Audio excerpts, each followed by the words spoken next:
أعوذ بالله من الشيطان اللعين الرجيم بسم الله الرحمن الرحيم الحمد لله الذي لا يبلغ مدحته القائلون ولا يحصي نعماه العادون ولا يودي حقه المجتهدون الذي بعد فلا يرى وقرب فشهد النجوى تبارك وتعالى والصلاة والسلام على سيد الأنبياء وخاتم المرسلين وشفيع المذنبين سيدنا ونبينا بالقاسم محمد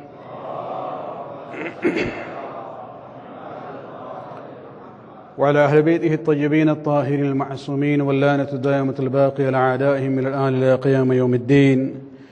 أما بعد، فقد قال الله سبحانه وتعالى في كتابه الكريم: يا أيها الناس إنا خلقناكم من ذكر وأنثى وجعلناكم شعوبا وقبائل لتعارفوا إن أكرمكم عند الله أتقاكم إن الله عليم خبير. صلوات الكرام.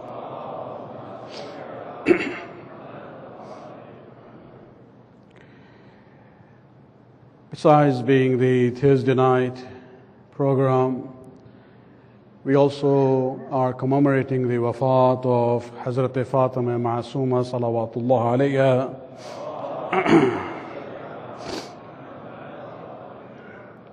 the great lady whose shrine is in Qom, and it's because of her blessings and barakat that we have the most prominent hawza of the Shia world in that city. If you ask prominent scholars like the late Ayatollah Mar'ashi Najafi that, what was the source of your achievements, he will say it was the barakat of Hazrat Masooma. I would like to take this opportunity tonight to talk about the sanctity of the relationship of brother and sister, not as a topic by itself, but as a preamble to this issue of marriage between cousins. When we look at this issue, I would like to actually take this to the very beginning of the human history. When we talk about Adam alayhi salam, many times I get this question that all Muslims and all religious people around the world believe that all human beings come from Adam and Hawa. But what happened after them? How did the human race, multiply when it came to the second generation? And that's where you see there is a difference of opinion. There is an opinion which says that the children of Adam, the brothers and sisters married one another. And then the third generation, of course, you have cousins marrying one another, and that was okay. And that becomes a very, serious issue. Can we believe that, the whole process of human race started with a marriage of brother and sisters during the second generation after Adam? When we look at the Muslims themselves, again, Muslims are divided on this issue. The majority Muslim opinion is that, Adam and Hawa, God, blessed them with children in sets of twins. So they talk about, Qabil being born with a girl by the name of Lawza, and Habil being born with a girl by the name of Aqlima. And then they married the twin sister of the other. And that is how the human race continued. And this is, of course, they say that Allah allowed it for one generation, the second generation after Adam, but then it became totally forbidden for brothers to marry their sisters. And then it became part of all religions that this is totally forbidden, this is incest. And when we look at this is the Sunni perspective actually. What is surprising is that when you look at the Shia scholars, one of the very prominent scholars of this century, Allama Tabatabai, Sayyid Muhammad Hussain Tabatabai, who is the writer of the famous tafsir known as Al-Mizan, he actually agrees with this majority Sunni opinion on this issue. And what he basically does is that, he says that, God allowed it in one generation, and forbid it forever for all others. And if Allah wants to do it, He wants to do it. Well, he doesn't talk about this in his tafsir, but knowing his views in philosophy, he's among those Muslim scholars who actually believes in relativity of ethical values. When it comes to akhlaq, whether ethical values are absolute or relative, Allama Tabatabai actually goes into a minority Muslim view that, ethical values are relative. And because they are relative, it wasn't difficult for him to accept this view that, well, Allah can make something halal one time, and then He can make it haram other time. It doesn't really make any difference. Of course, his view on this issue, as well as his philosophical view about relativity of ethical values, is not accepted by many, including his most famous disciple, Shaheed Murtaza Mutahiri. Murtaza Mutahiri actually disagrees with his teacher on this issue. And there is actually somebody has written a thesis on this issue of the difference of the teacher and the student on this issue of ethical values, whether they are relative or absolute. Shaheed Murtaza Mutahiri believes that, moral values, ethical values are absolute. There is a difference between akhlaq and adab. Akhlaq, this is an absolute matter. It is, what is good for all times. What is evil for all the times. Adab would change according to time and place. But akhlaq cannot change. And so that's the perspective that Allama was coming from, and I think that's what influenced his view when he wrote the tafsir of the first ayat of Surah An-Nisa. Where Allah subhanahu wa ta'ala says, I created all humans from Adam and Hawa, and they multiplied through them. And under that he talks about this issue. What happened to the second generation? How did the children of Adam multiply? And there he agrees with this view that, brothers and sisters married one another. It was allowed for one time, and then for the next generation it became haram. My late father, when he was doing the translation of Al-Mizan, when he came to this part of it, he faithfully translated Allama Tabatabai's opinion, but then he wrote an extensive, 4 or 5 pages footnote, critical review of the author's opinion, refuting his arguments, more from the Quran and the Hadith point of view that Allama Tabatabai has mentioned. What is interesting, and you can actually look at the details in volume 7 of the English translation of Al-Mizan. There you will see the footnote that my late father has written, basically rejecting the opinion of the author, Allama Tabatabai. This is what I would like to say one thing here, that he was a very great scholar, Allama Tabatabai. We respect him, we are indebted to him. But remember, nobody is masoom except the 14. Nobody is masoom but the 14 infallibles. And even when it comes to hadith, and I'll say this, mashallah, our community, they are getting into this issue of hadith of Ahlul Bayt, which is a good thing. But even to handle hadith, you need some expertise. Sometimes even the great people get, sidetracked. Allama Tabatabai, in his own discussion, brings only one hadith in support of his view. What is said is that one hadith that he brings in support of his view, that the second generation after Adam, brothers and sisters married, it is a hadith from a source which has no sanad in it. There is no chain of narration. And from the point of view of ilm al-hadith, it really has no value at all. And you will see there are many, many authentic hadiths from our Imam, especially Imam Ja'far al-Sadiq alayhi salatu wasalam, where they have very strongly condemned this opinion and this view about the continuity of the human race. Basically, what we know is that human race did not continue through Habil and Qabil. Habil was killed. The human race continued from other children of Adam, Hazrat Ashis and Hazrat Yafith. And the ahadith that we have from our Imams, you see, when Allah subhanahu wa ta'ala could create Adam, one human being, and then He could also create Eve, Hawa. We do not even subscribe the Shia perspective. Our Imams have been very strong about this issue, that even Hawa was created complete, independent of Adam by Allah subhanahu wa ta'ala. We don't believe that, the woman comes from the rib of Adam. This is again, Imam Jafar as-Sadiq, has a problem with that. In one of the ahadith he says, what do you mean to say that, this is the biblical view?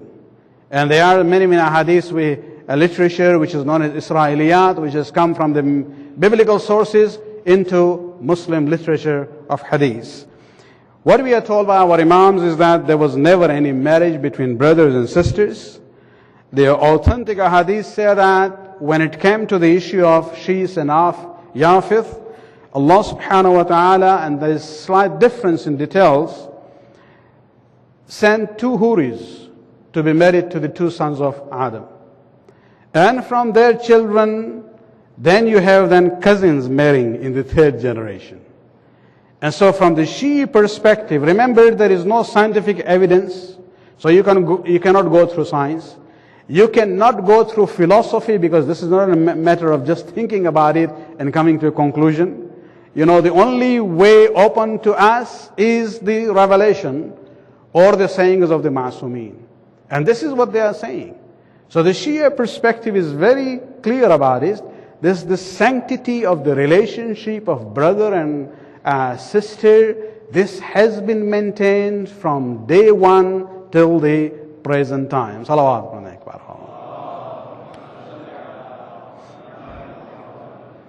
Our sixth Imam says, how can you even think?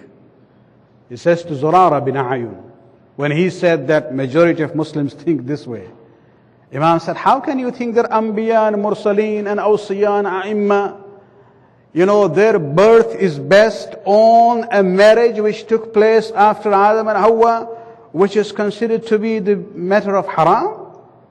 You cannot really accept this view at all. And this is where we have to realize that the Shi'i perspective on some of these issues is very different from the biblical perspective and the perspective of the majority of Muslims. Salawat.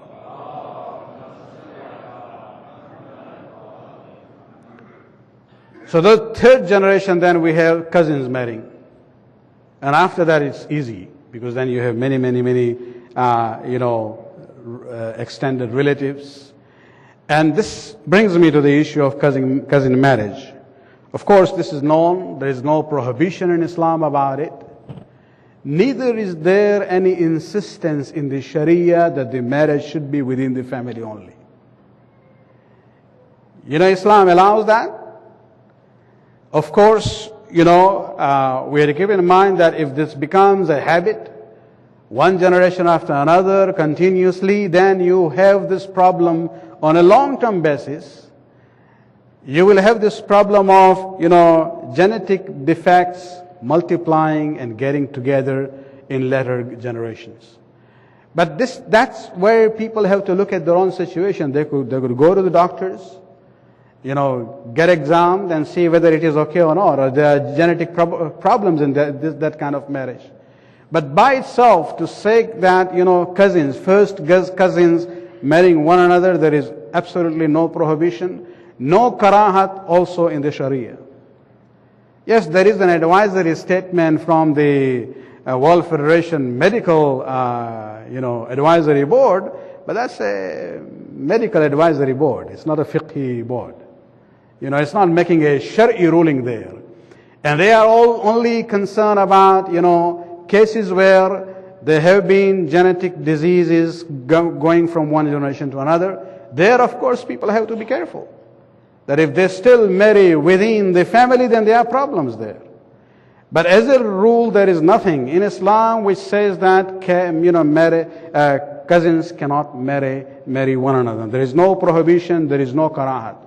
Of course, there is one marja during the present time. The Grand Ayatollah Sheikh Nasir Makarim Shirazi, he based on one hadith, again that hadith is not that strong, says he discourages marriages between the cousins. But if you ask others, they will say there is no karahat on this marriage at all. Salawat from the Akbar.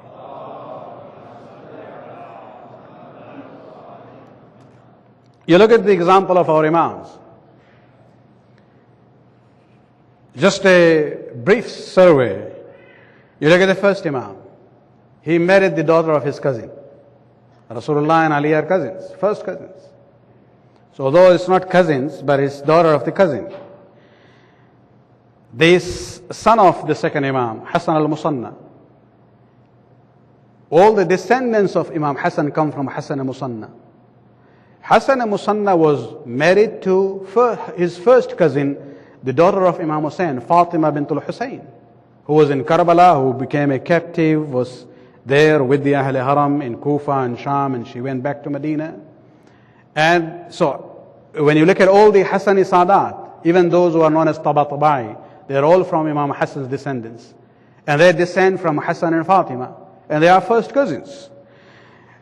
There is an interesting narration again during the days of the second Imam, where Muawiyah once sent a proposal for his son Yazid to Abdullah bin Ja'far, asking for the hand of his daughter Zainab bint Abdullah bin Ja'far. And this proposal came through Marwan, who was in Medina.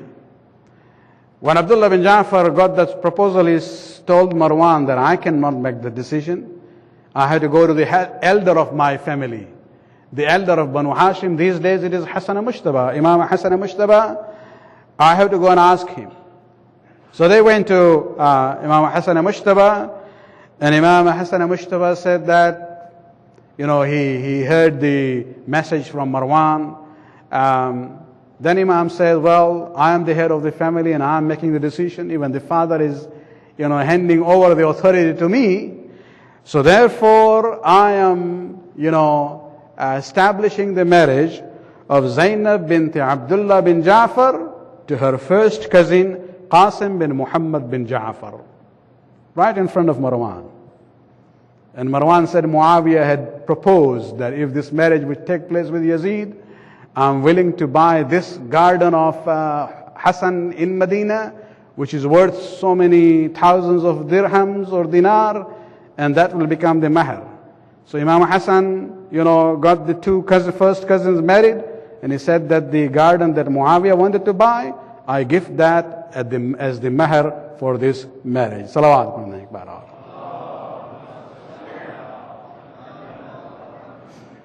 You look at the fourth Imam. The fourth Imam married his first cousin, the daughter of Imam Hassan. You look at the fifth Imam. The fifth Imam again married his first cousin from his mother's side. It's very interesting when you look at Imam Ja'far as-Sadiq alayhi salam. His parents were cousins, and both sets of grandparents, Dada Dadi and Nana Nani, both were cousins of one another. So it went all the way, back to two generations. And Imam Ja'far as-Sadiq himself, one of his wives that he married was the first cousin from the descendants of Imam Zainul Abidin. And that's where we see, and she was the mother of Ismail, the oldest son of Imam Ja'far as-Sadiq alayhi salam. So when we look at even the Imams, let alone the other members of the family of Ahlul Bayt, we see out of the 12 Imams, 4 of them married their own first cousins. So you have 1/3 of the Imams basically following one tradition, and of course the 2/3 followed a different tradition. And that is where we see that as far as Islam is concerned, the Shia fiqh is concerned, the issue of cousin marriage should not be a problem at all. There might be secondary reasons to stay away from it. If it is being done in one generation and second and third and fourth, it continues as a tradition in a family, then there are issues. But that's the secondary issue. The primary teaching of Islam on cousin marriages is not a problematic issue at all. Salawat alayhi.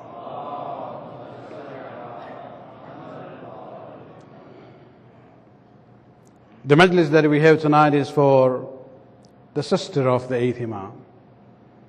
You know, the devotion and the love that she had for Imam Rida alayhi salam, and that's where she went all the way from Medina to Qom.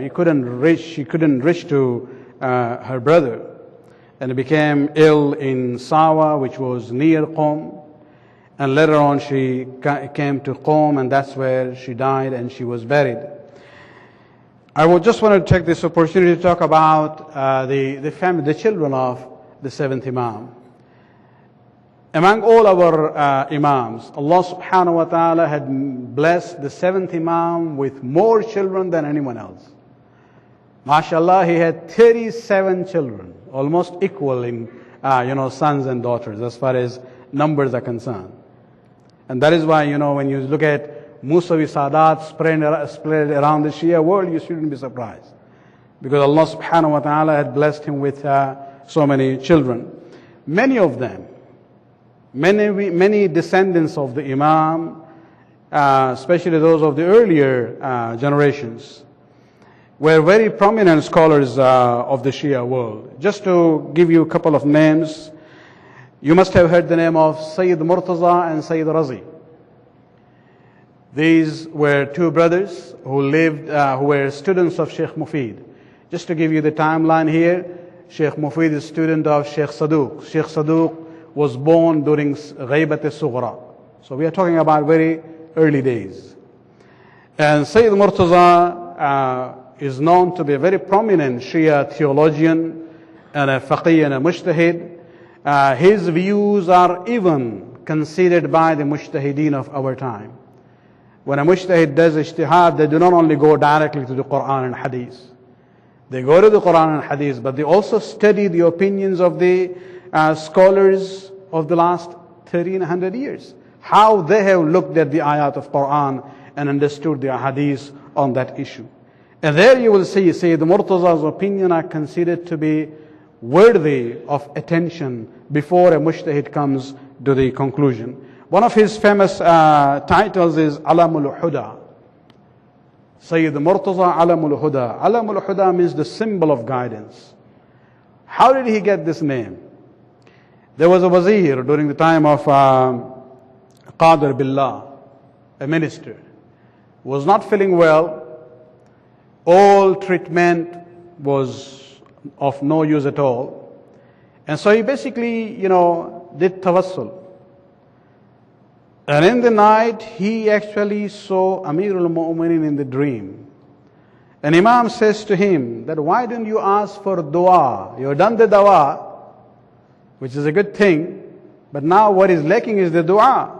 Why don't you go and ask for Alamul Huda to pray for you and get shafa? He says, in dream I asked him, who is this Alamul Huda? I don't know anyone by that name. And that is where Imam says to him in the dream that I'm referring to Sayyid Murtaza. And so he next day wrote a request for dua and sent it through a messenger, and there he addressed him as Alamul Huda. And this is where you see the humility of a true scholar. When it is a great scholar would never put a title before his own name. We have a problem here in the Western style of doing things is very different from here. I remember when I started coming to Toronto from Vancouver. In Vancouver, we didn't have this thing. Life there was much simpler. Toronto was more, organized. Seminars I used to come for Nasimko and the Madrasa. That's where actually I met Marhum Nisar Shirali for the first time. And I was given a name tag there. And the name tag, underneath my name, it said, resident alim. I said, how can I put this alim tag on myself? Once, for example, Imam Ja'far as-Sadiq alayhi salam was asked by a non-Muslim, are you from the ulama of the ummah of Muslims? Imam didn't say yes. He could have said, I am the source of the ilm of ummah. What did he say? He said, Lastu min al-juhala. I am not from the juhala and the ignorant ones. but didn't use the term alim for himself. And this is where we see when Sayyid Murtaza got this, note from this fellow with the title of Alamul Huda, he wrote to him that this is not something I can digest. Why are you addressing me in this way? He said, it's not me. And then he narrated his dream. He says, this is the title is given to you by your grandfather, Amirul Mu'minin Ali bin Abi Talib alayhi salatu wassalam. His other brother is Sayyid Rizvi, the famous one who is known to be the compiler of Nahjul Balagha. We know him quite a lot. And, there have been many, many ulama later on who came among the descendants of Imam Musa bin Ja'far alayhi salatu wassalam. Salawat pढ़ने पर आप.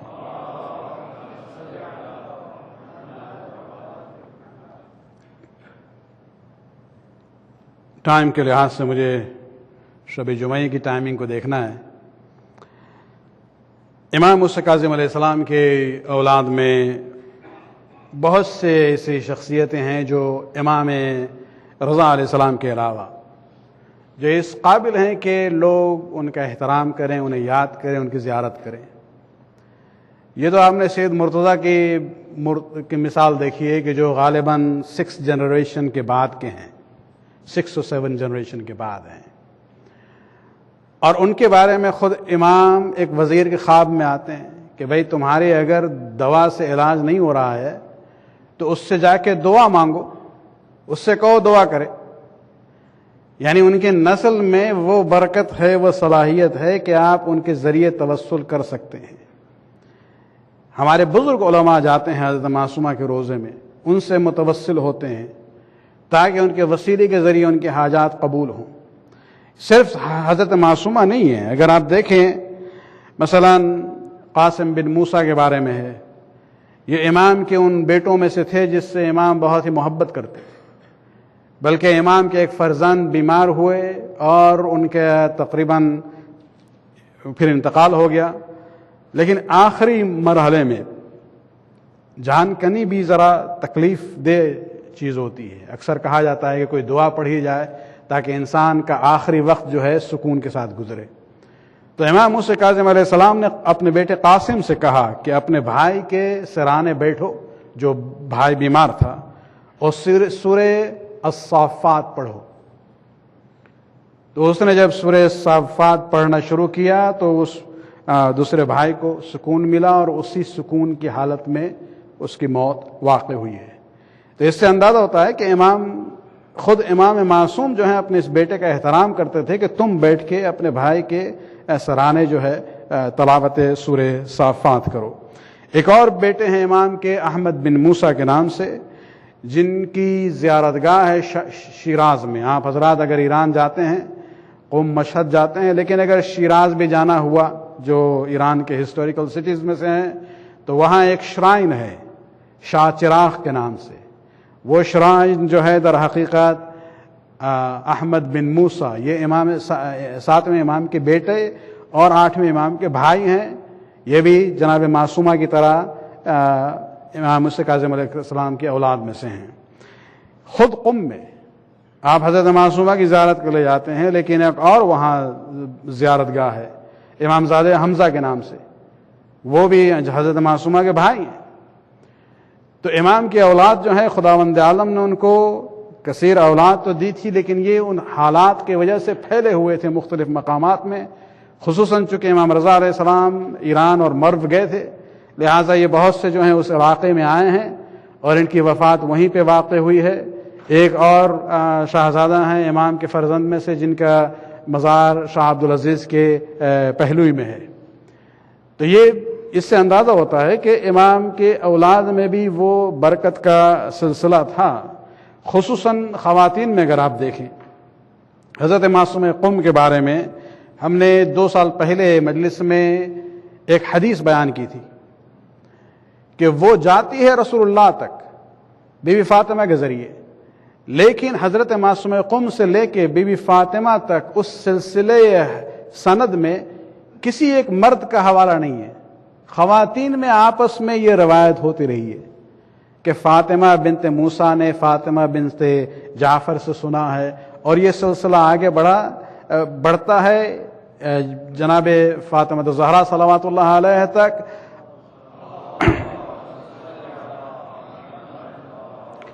تو اس سے اندازہ ہوتا ہے کہ یہ علم کا سلسلہ جو ہے اہل بیت کے گھرانے میں صرف مردوں میں نہیں تھا، خواتین میں بھی تھا، but we don't know much about it.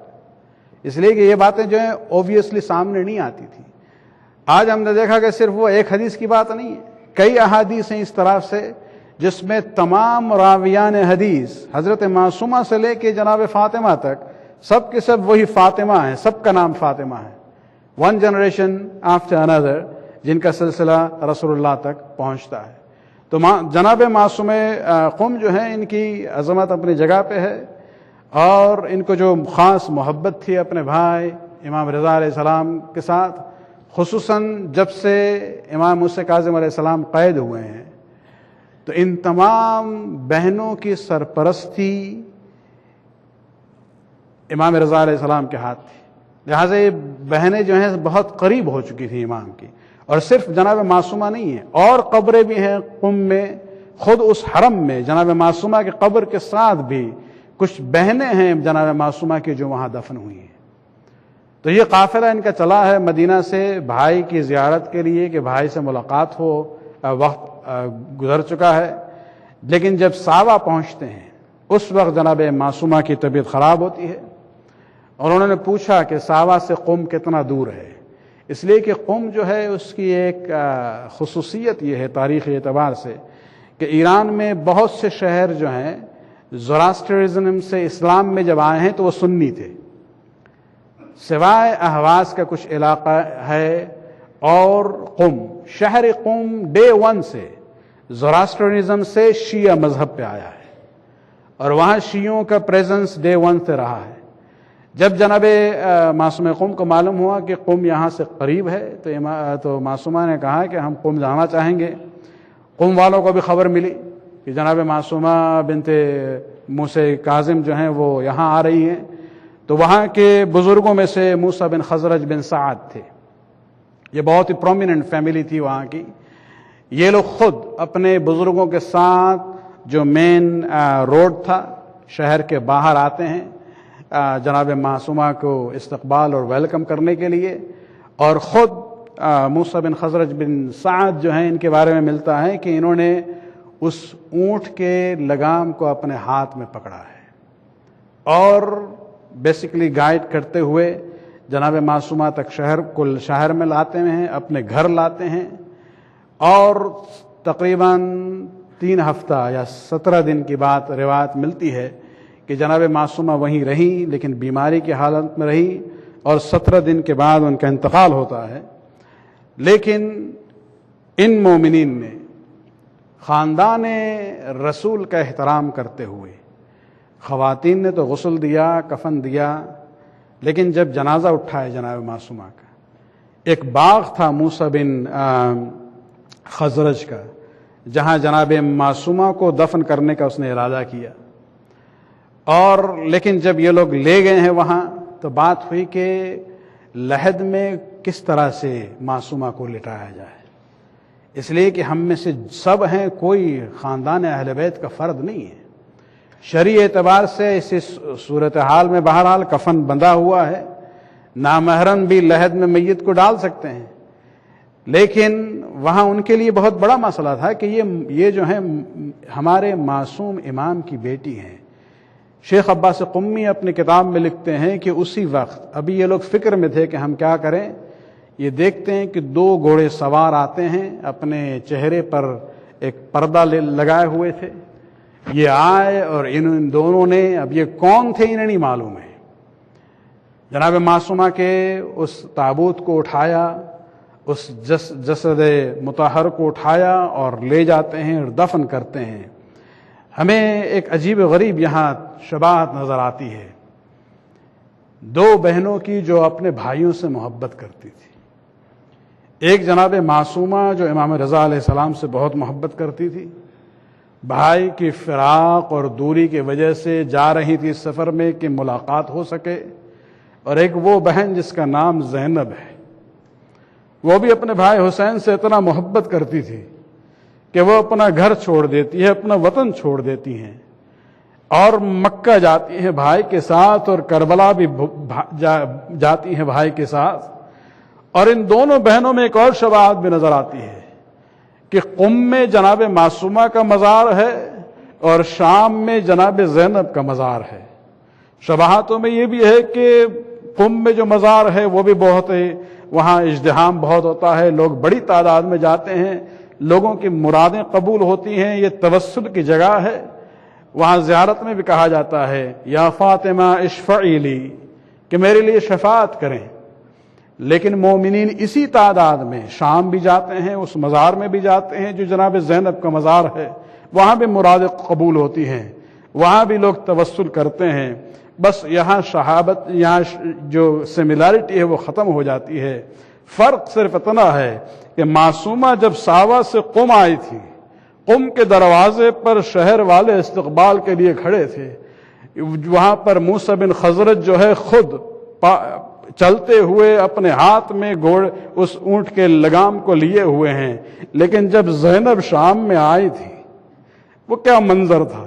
یہی فرق ہے معصومہ میں اور زینب میں کہ زینب جب قیدی بن کے آئی ہیں، معصومہ جو ہے ان کے بھائی ساتھ نہیں تھے، لیکن کوئی نیزہ نہیں تھا جس پر بھائی کا سر ہو۔ عزاداران حسین وہ کیفیت تھی کہ یہ قافلہ جب شام میں وارد ہوا ہے، دروازے میں وارد ہونے سے پہلے شمر ملعون اپنے سپاہیوں کو حکم دیتا ہے کہ یہ سرائے شہداء جو نیزوں میں ہے، ان نیزوں کو محملوں کے قریب لے آؤ۔